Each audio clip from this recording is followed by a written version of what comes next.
Hello students, how are you all? I hope people are doing good. Lockdown के मजे उठाए जा रहे हैं, घर पे बैठो आराम से, पबजी खेलो, नेटफ्लिक्स देखो, जब चाहो खाओ, थोड़ा सा टाइम बीच में से पढ़ने के लिए भी निकालो अच्छे से। चले आगे, चलिए। देखिए बेटा, हम लोगों ने लास्ट लेक्चर में पढ़ा था factors affecting the rate of reaction. मैंने उस लेक्चर में भी आप लोगों को बताया था कि जो सबसे इंपॉर्टेंट दो फैक्टर्स हैं हमारे पास, वो कौन कौन से हैं। एक है हमारे पास कंसंट्रेशन और दूसरा है हमारे पास टेम्परेचर। अभी तक हम लोगों ने जितने भी लेक्चर्स पढ़े हैं, लेक्चर नंबर 1 2 3 4 5 6 7 8, जितना भी हम लोगों ने पढ़ा है, that is all about the effect of concentration on the rate of reaction. Done. अब हम लोग आगे पढ़ने वाले हैं इफेक्ट ऑफ टेम्परेचर। राइट बेटा, लास्ट लेक्चर में हम लोगों ने बात करा था कि in general with increase in temperature the rate of reaction increases. साथ में हम लोगों ने एक और चीज पढ़ी थी जाते जाते, दैट इज टेम्परेचर कोफिशिएंट। और क्या बताया था उसमें हम लोगों ने? हम लोगों ने पढ़ा था कि with every 10 degree rise in temperature और 10 kelvin rise in temperature the rate of reaction almost double और ट्रिपल इटसेल्फ। डन। आज के लेक्चर में और आने वाले लेक्चर में हम लोग इन चीजों के बारे में और अच्छे से समझेंगे और अच्छे से इसको हम लोग इलेबोरेट करेंगे। चला जाए आगे बेटा। चलिए, आज का हमारा टॉपिक है that is your theories of chemical kinetics. Done. इसमें हम लोग पढ़ने वाले हैं बहुत important concept, that is your collision theory. Right बेटा, इंपॉर्टेंट कॉन्सेप्ट है, अच्छे से देखिएगा सभी लोग वीडियो को। अगर कोई प्रॉब्लम आए तो just right your message in the comment box. Right, normally बच्चे ऐसा कर रहे हैं, अगर उनको कोई प्रॉब्लम आता है तो कमेंट बॉक्स में लिख देते हैं, तो I usually answer them in the same day, on the same day. Right बेटा, चले आगे। अब कोलिजन थ्योरी क्या है हमारे पास? इस कोलिजन थ्योरी के हमारे पास बेसिकली 4 पोस्टुलेट है बेटा, लेकिन इन पोस्टुलेट्स को इस ऐसे ही डायरेक्टली आप लोगों से कोई नहीं पूछेगा, बट कंसेप्ट बेस्ड क्वेश्चन में आप लोगों से डेफिनेटली कोई ना कोई क्वेश्चन पूछा जाएगा। राइट, नाउ डेज आप लोगों के पास असर्शन है, रीजनिंग के क्वेश्चन आते हैं, सर्जन रीजनिंग के क्वेश्चन आते हैं, ट्रू फॉल्स आता है, एमसीक्यूज में पूछे जा सकते हैं इनके क्वेश्चंस। राइट, सो बड़े ध्यान से पूरे लेक्चर को देखिएगा।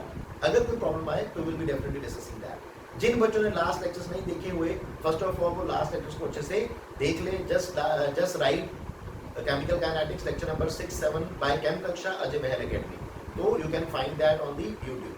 डन बेटा, चले आगे। चलिए आगे हमारे पास क्या है, the first postulate of collision theory क्या है हमारे पास?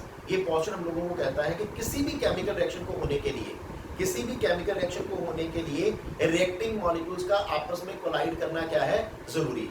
अगर रिएक्टिंग मॉलिक्यूल्स आपस में कोलाइड नहीं कर रहे तो they will not result into product formation, as simple as that. Done. For a chemical reaction, the reacting molecule must undergo a collision. Done? Am I clear? So this is your very first postulate, that is for chemical reaction to occur, the reacting molecule must collide with each other. Am I right? चलिए, अगर आप लिखना चाहें तो आप लोग लिख सकते हैं। सेकंड पोस्टुलेट के बारे में अगर हम बात करते हैं तो सेकंड पोस्टुलेट लोगों का कहता है कि चलिए कोलिजन तो होगी। कोलिजन क्या है? दो चीजों का आपस में टकराना। दो चीजें आपस में टकरा रही हैं, that will be called your collision. अगर हम लोग केमिकल रिएक्शंस के बारे में बात कर रहे हैं तो we will be talking about the collision between the reacting molecules. हम लोग बात करेंगे रिएक्टिंग मॉलिक्यूल्स की कोलिजन की। डन। चले आगे। अब क्वेश्चन है, second postulate starts the question कि क्या हर कोलिजन हमें प्रोडक्ट देगी? तो आंसर इज नो, ऐसा नहीं होता। क्यों ऐसा नहीं होता? देखिए बेटा, ध्यान दीजिए। कोलिजन बेसिकली अगर हम लोग बात करते हैं तो कोलिजन हमारे पास दो तरह की है, और वो दो तरह की कोलिजन हमारे पास कौन कौन सी है?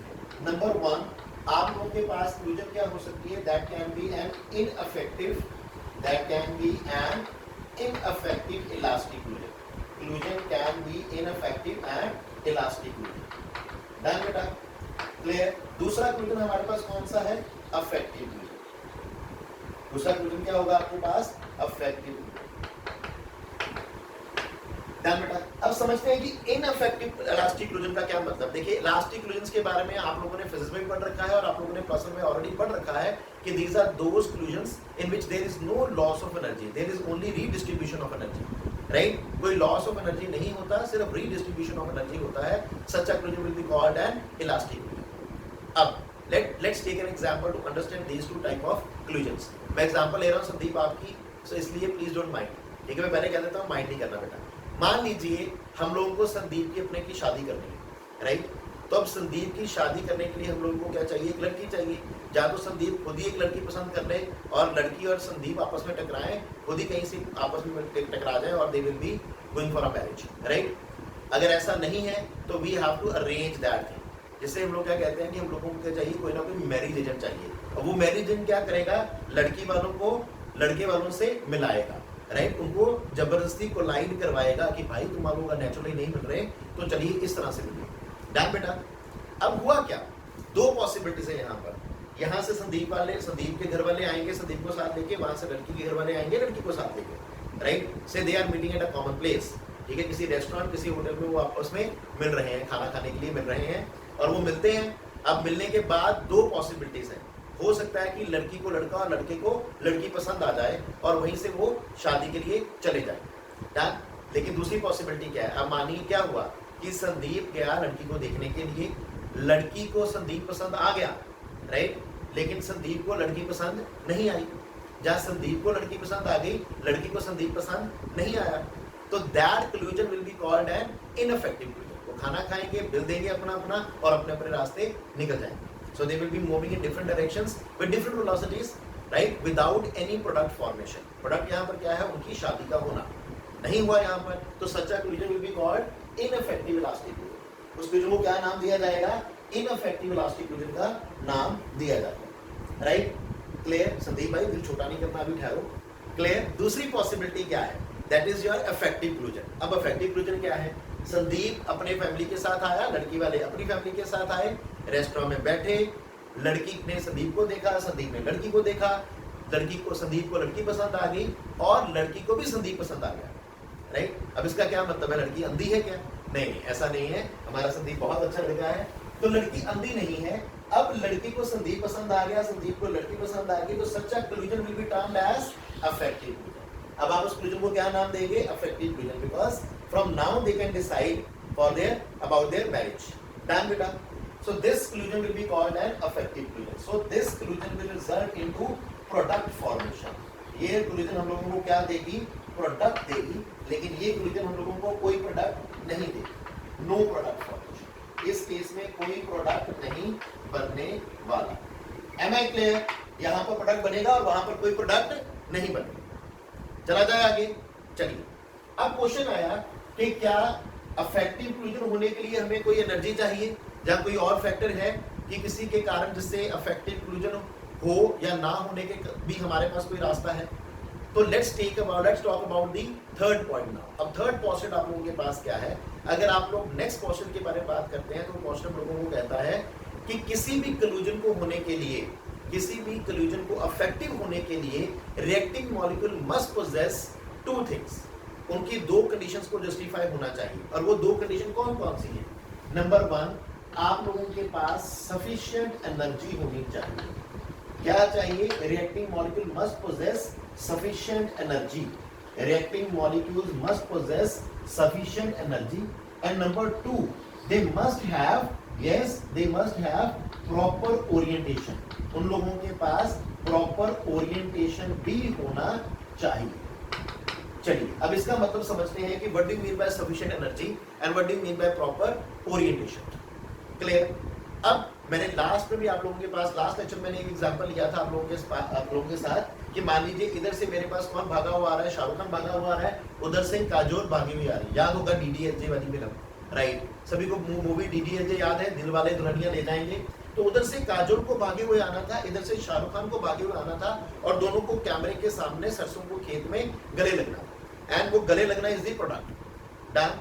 अब जो एनर्जी काजोल के पास है और जो एनर्जी शाहरुख खान के पास है, that is the energy of the reactants. वो एनर्जी है जो रिएक्टेंट के पास है। डन। अब ये पॉइंट हम लोगों को कहता है कि किसी भी, ध्यान रखना बेटा, एग्जाम्पल हम लोग कंटिन्यू करते हैं अभी। ये पॉइंट हम लोगों को क्या कहता है कि किसी भी रिएक्शन को होने के लिए the reacting molecule must possess a certain minimum amount of energy which is called your threshold energy. उस एनर्जी को हम लोग क्या नाम देते हैं, थ्रेशोल्ड एनर्जी का नाम दे देते हैं। चलिए इसको समझने के लिए हम एक ग्राफ ड्रॉ कर लेते हैं यहाँ की, आप लोग इसको अच्छे से समझ पाए। मान लीजिए ये वो एनर्जी है which is called your threshold energy. ये आप लोगों को मिनिमम अमाउंट ऑफ एनर्जी की बात हो रही है जो रिएक्टिंग मॉलिक्यूल्स को चाहिए रिएक्ट करने के लिए। डन। थर्ड पॉइंट हम लोगों को क्या बोला कि हर कोई मॉलिक्यूल कन्क्लूजन नहीं कर सकता, इफेक्टिव कन्क्लूजन नहीं कर सकता। रिएक्टिंग मॉलिक्यूल्स की कन्क्लूजन इफेक्टिव कन्क्लूजन तभी होगी जब उनके पास एक certain minimum amount of energy है and that certain minimum amount of energy is called your threshold energy. उसको हम लोग क्या नाम दे रहे हैं? थ्रेशोल्ड एनर्जी का नाम दे रहे हैं। जो लोग नोट्स बनाना चाहते हैं वो डेफिनेशन लिख लीजिए, अदरवाइज जो नहीं बना सकते नोट वो नीचे मैं लिंक दे दूंगा, वहां से वो डीबीपी को और अपने नोट्स को डाउनलोड कर सकते हैं वेबसाइट से। क्लियर बेटा? अब क्या है threshold energy? It is the minimum amount of energy which must be possessed by the reacting molecules so that their mutual collision may result into a product, right? उनके पास certain minimum amount of energy होना चाहिए, so जो जब वो आपस में collide करें तो उनकी जो collision है वो रिजल्ट करे किसमें? प्रोडक्ट। चला जाएगा आगे? Is it clear? जो नोट डाउन करना चाहते हैं, repeating it once more, note it down. The minimum amount of energy which must be possessed by the reacting molecules so that their mutual collision results into product formation. Am I clear? Done. आप लोगों का काम आसान है भैया, पीछे करो, वापस से चलाओ और नोट करो। Done. चलिए आगे चलते हैं। अब ये वो एनर्जी थी जो रिएक्टेंट्स को चाहिए रिएक्ट करने के लिए। ये वो एनर्जी है जो रिएक्टेंट के पास है and this is called the energy of reactants. ये क्या है? Energy of reactants. अब ये इनकी कोलिजन आपस में तभी इफेक्टिव कोलिजन होगी या तभी प्रोडक्ट बनेगा जब इनके पास इतनी एनर्जी हो कि वो इस बैरियर को क्रॉस कर जाएं, जिसको बोला जाएगा energy barrier, and then they can result into product formation. Clear बेटा? Done. So this is the energy which is called your energy of reactants. ये एनर्जी ऑफ रिएक्टेंट्स है। इतनी एनर्जी इसके पास है, लेकिन चाहिए कितनी थी? इतनी चाहिए, which is called your ET. इतनी एनर्जी इनको चाहिए। क्लियर? डन। अब ये जो एक्स्ट्रा एनर्जी है हमारे पास, जो एक्स्ट्रा एनर्जी इनको चाहिए वो कौन सी है बेटा? देखिए इतनी एनर्जी तो रिएक्टेंट के पास है, लेकिन ये वो एनर्जी है जो रिएक्टेंट्स को चाहिए। ये वो एक्स्ट्रा एनर्जी है जो रिएक्टेंट्स को चाहिए। डन बेटा? ये वो एक्स्ट्रा एनर्जी है जो रिएक्टेंट्स को चाहिए। तो इस एक्स्ट्रा एनर्जी को हम लोग क्या नाम देंगे? This extra energy will be termed as, इसको क्या नाम देंगे आप लोग? EACT। कुछ याद आया? Yes, this is termed as your activation energy. इसी एनर्जी को आप लोग क्या नाम देते हैं? Activation energy. That is the excess energy, the excess energy attained by the reacting molecules so that they can acquire the minimum energy which is your threshold energy. Am I clear? सभी को clear है बेटा? So क्या है आप लोगों के पास activation energy? It is the minimum, it is the energy acquired by the reacting molecules, right? So that they can attain the certain minimum amount of energy which is your threshold energy. Clear हो गया सभी को? ये मैंने last lecture में भी आप लोगों को क्लियर करा था। चला जाए आगे बेटा? डन। अब अगर इतनी एनर्जी इनके पास इनको मिल जाती है, ये रिएक्टेंट किसमें चेंज हो जाएगा? प्रोडक्ट में चेंज हो जाएगा। क्लियर? और ये जो एनर्जी है that will be the energy of the product. ये किसकी एनर्जी है? प्रोडक्ट की एनर्जी है आप लोगों के पास। डन। तो it can be termed as EP. Done. और इन दोनों के डिफरेंस को हम लोग क्या नाम देंगे? This is termed as delta H which is equal to ER minus EP. That is energy of product minus energy of reactant minus energy of product. Clear? ये आप लोग प्लस में सीख चुके हो ऑलरेडी ग्राफ्स के बारे में बेटा। अगर एनर्जी ऑफ रिएक्टेंट्स ज्यादा है और एनर्जी ऑफ प्रोडक्ट आप लोगों के पास कम है, अगर एनर्जी ऑफ रिएक्टेंट्स ज्यादा है, एनर्जी ऑफ प्रोडक्ट आप लोगों के पास कम है, तो this graphical representation is for this is for exothermic reactions. Done. This is for exothermic reactions. और अगर ये ईपी इसकी बजाय यहाँ की बजाय ईपी यहाँ होता, डन, इससे ऊपर होता, तो वो क्या होता? Graphical representation for endothermic reactions. Clear बेटा? चला जाए आगे। चलिए अब दैट मींस हम लोगों को इस पोर्शन ने क्या कहा कि हर क्लूजन इफेक्टिव क्लूजन नहीं होगी, वही क्लूजन इफेक्टिव क्लूजन हो सकती है जिसमें रिएक्टिंग मॉलिक्यूल के पास certain minimum amount of energy है, और वो certain minimum amount of energy को क्या कहा जाता है? That is termed as threshold energy. अगर तो वो एनर्जी ऑलरेडी उनके पास है तो वेरी गुड, अगर नहीं है तो हम लोगों को एनर्जी प्रोवाइड करनी पड़ती है, और जो एनर्जी प्रोवाइड की जाती है, जो एनर्जी रिएक्टेंट्स एक्वायर करते हैं ताकि वो एक सर्टेन मिनिमम थ्रेशोल्ड एनर्जी तक पहुंच सके, उसको क्या बोला जाएगा? एक्टिवेशन एनर्जी बोला जाएगा। Am I clear? चलिए एक एग्जांपल से इसको समझते हैं। जैसे हम लोग बात कर रहे थे, मान लीजिए उधर से हमारे पास कौन भागा हुआ आ रहा है? शाहरुख। इधर से काजोल भागी हुई आ रही है, उधर से शाहरुख खान भागे हुए आ रहा है। दोनों को कैमरे के सामने खेतों के सरसों के खेत में गले लगना है, और गले लगना उनका क्या है? Product formation. डन। अगर तो दोनों के पास एनर्जी है तो वेरी गुड, दोनों आएंगे, सामने आएंगे, गले लगेंगे और हमारा सीन ओके हो जाएगा। क्लियर? अब उधर से काजोल भागी हुई आ रही है, लेकिन इधर से जब शाहरुख खान भागे हुए आता है तो रास्ते में उसके घुटने दर्द करने लग जाते हैं, उसकी एनर्जी क्या हो जाती है, खत्म हो जाती है। डन। तो क्या होगा, क्या रिएक्शन हो पाएगी? नहीं, कभी रिएक्शन नहीं हो पाएगी, कभी वो कैमरे के सामने पहुंच ही नहीं पाएगा, तो गले लगेंगे नहीं। Done, clear. तो हम लोगों को बाहर से उसको एनर्जी प्रोवाइड करनी पड़ेगी, उसको बिठाकर वहां पर ग्लूकोज पिलाना पड़ेगा।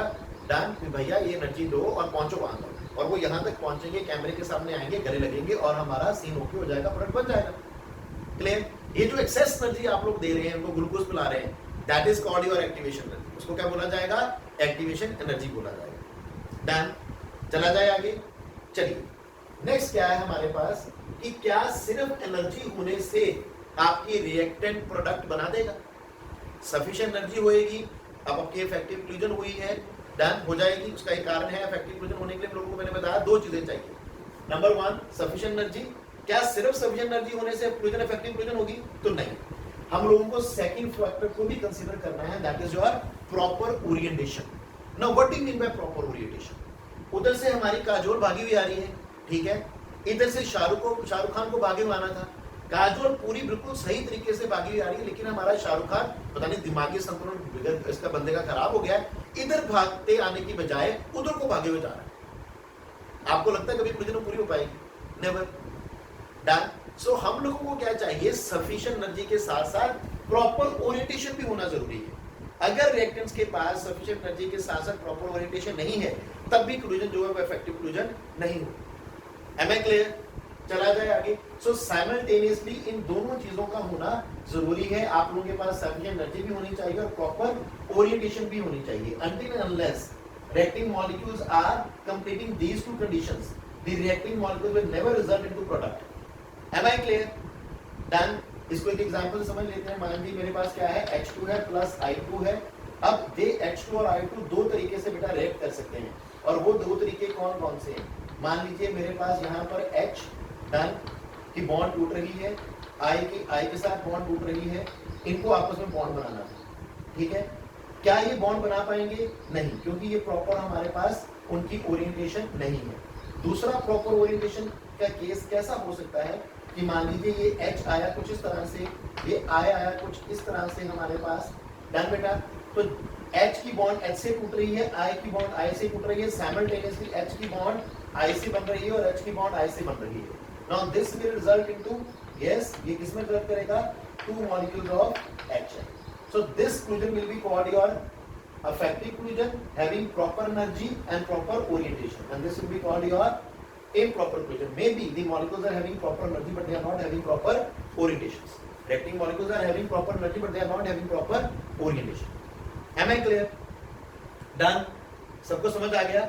आप लोगों ने नेक्स्ट एक चैप्टर पढ़ना है हेलोरिकेन हेलोरीन्स, उसमें भी आप लोग एक और, इसमें भी हम लोग एक समझ लेते हैं, एक और एग्जांपल ले सकते हैं। मान लीजिए आप लोगों को रिएक्शन करानी है से CH3Cl प्लस Br नेगेटिव से, तो हमारा प्रोडक्ट किस केस में बनेगा और किस केस में प्रोडक्ट नहीं बनेगा। मान लीजिए दोनों रिएक्टेंट के पास सफिशिएंट अमाउंट ऑफ एनर्जी है।